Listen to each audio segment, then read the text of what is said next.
And a very good morning to you. It is Monday morning, the 21st of June, the year 2021. And this is your friend Angus Buchan with a thought for the day. If we go to the book of First Kings in the Old Testament, chapter 19, and I'm reading from verse 7. And the angel of the Lord came back the second time and touched him and said, "Arise and eat, because the journey is too great for you." So he arose and ate and drank and went in the strength of that food 40 days and 40 nights as far as Horeb, the mountain of God. The angel came to the prophet Elijah and said, "You must eat and you must drink because you have a long journey ahead of you."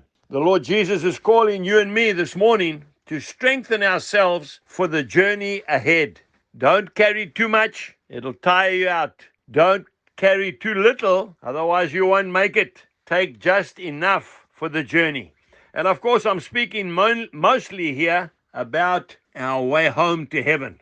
I don't know if you've heard of that very famous book. They say only second to the Bible itself, The Pilgrim's Progress, written by John Bunyan hundreds of years ago. Still popular today. I remember when we lived in that little wattle and daub house with my children, all small, and Jill, I used to take that book out every night and I would read one chapter to the children.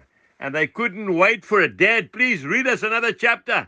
I said, "No, tomorrow night we'll read the next one." The most interesting story of Christian, a young man who was making his way on a journey to the celestial city, which is, of course, heaven. And it's an all-time favorite. If you haven't read that to your family, I would encourage you to get that book and to read it. It is a paradox of our journey home. There are many characters in that story, and they are beautifully written. I remember the character of Faithful. He strengthened Christian on his journey. But there were other characters like Despond, who just said, "Give up and just don't go any further." There was the hill of difficulty where Christian thought, I'm just not going to make it. There was the valley of humiliation. Have you ever been humiliated? Hey, ask me about it. And kept on going. There were good friends that went with him right to the end of the journey, like faith and hope and charity. I want to encourage you to take enough for the journey. Fortify yourself, because this journey is the final journey home.